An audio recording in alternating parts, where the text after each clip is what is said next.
ഈ രക്തസാക്ഷി ഫണ്ടുമായി ബന്ധപ്പെട്ട ക്രമക്കേട് ആരോപണങ്ങളും അതുമായി ബന്ധപ്പെട്ട എല്ലാ കണക്കും പാർട്ടി പുറത്തുവിടുന്നതാണ് ഇപ്പോൾ പറയുന്നത്. നേരത്തെ അത് പാർട്ടി ഫോറങ്ങളിൽ ചർച്ച ചെയ്ത് തീരുമാനമാക്കുന്നതാണ്. ഇപ്പോൾ പൊതുജനങ്ങൾക്ക് മുന്നേ അവതരിപ്പിക്കുന്നതാണ് പറയുന്നത്. ഇത് മാറ്റമാണോ? അല്ല, ഞാൻ അത് സംബന്ധിച്ച് അറിയില്ല. അതായത് പയ്യന്നൂരിലെ സംഘടനാ വിഷയം സംബന്ധിച്ച് പാർട്ടിയുടെ കണ്ണൂർ ജില്ലാ സെക്രട്ടറി സഖാവ് രാകേഷും അതുപോലെ തന്നെ അന്ന് ജില്ലാ സെക്രട്ടറി ആയിരുന്ന MV ജയരാജനും മാധ്യമങ്ങളോട് പറഞ്ഞിട്ടുണ്ട്. അതിൽ കൂടുതലൊന്നും എനിക്ക് പറയാനില്ല. പക്ഷേ ഈ ജനങ്ങളിൽ നിന്ന് പിരിച്ച കണക്ക് അത് ഞങ്ങളറിയണം എന്ന് വലതുപക്ഷ രാഷ്ട്രീയക്കാരെ ഇപ്പോൾ പറയുന്നത്. ആര്? BJPക്കാരും കോൺഗ്രസ്സുകാരും. അവരവിടെ MLA ആഫീസിലേക്ക് മാർച്ച് ചെയ്യുക. നിങ്ങളതിൻ്റെ പരിഹാസ്യത ഒന്ന് ആലോചിച്ച് നോക്കിയാട്ടെ. ഈ രാജ്യത്തിലെ വലതുപക്ഷത്തെ പ്രമുഖമായിട്ടുള്ള രാഷ്ട്രീയ പാർട്ടികളാണ് BJPയും കോൺഗ്രസും.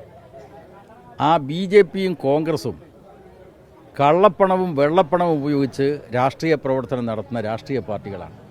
നിഷേധിക്കാൻ പറ്റുമോ? വെള്ളപ്പണം എങ്ങനെയാണ്? ഇലക്ട്രൽ ബോണ്ട് വഴി, അല്ലേ?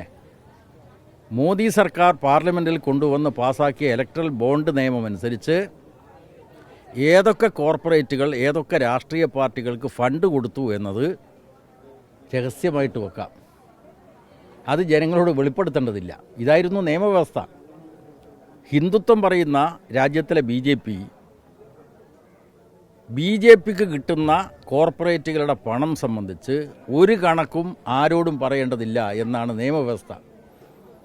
അതിനെ ചോദ്യം ചെയ്തുകൊണ്ടാണ് ജനാധിപത്യ വ്യവസ്ഥയിൽ എല്ലാം സുതാര്യമായിരിക്കണം, തുറന്ന പുസ്തകമായിരിക്കണം എന്ന അടിസ്ഥാനത്തിൽ CPM ഉൾപ്പെടെയുള്ള പ്രസ്ഥാനങ്ങളാണ് സുപ്രീം കോടതിയിൽ കേസ് കൊടുത്തത്.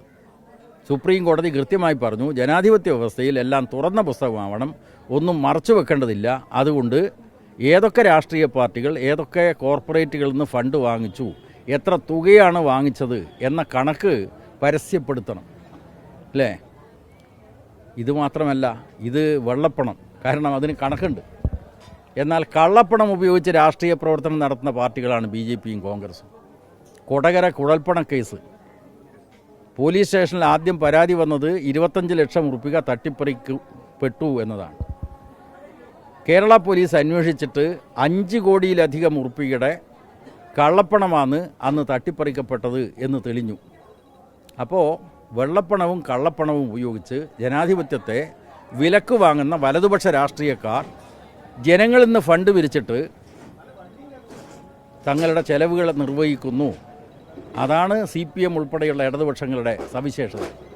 ആ ഇടതുപക്ഷത്തിൻ്റെ വിശ്വാസ്യത തകർക്കാൻ വേണ്ടി വലതുപക്ഷ രാഷ്ട്രീയക്കാരും വലതുപക്ഷ മാധ്യമങ്ങളും കൊണ്ടുപിടിച്ച് പരിശ്രമിച്ചാലും അത് വിജയിക്കാൻ വേണ്ടി പോകുന്നില്ല. CPM നേതാക്കന്മാർ പറഞ്ഞതായിട്ട് താങ്കൾ പറഞ്ഞത് ഞാൻ വിശ്വസിക്കുന്നു. അതിൻ്റെ അടിസ്ഥാനത്തിൽ കണക്കുകൾ ജനങ്ങളുടെ മുമ്പാകെ അവതരിപ്പിക്കുമല്ലോ. തീർച്ചയായിട്ടും അതിൽ നമുക്ക് വിശ്വസിക്കാം.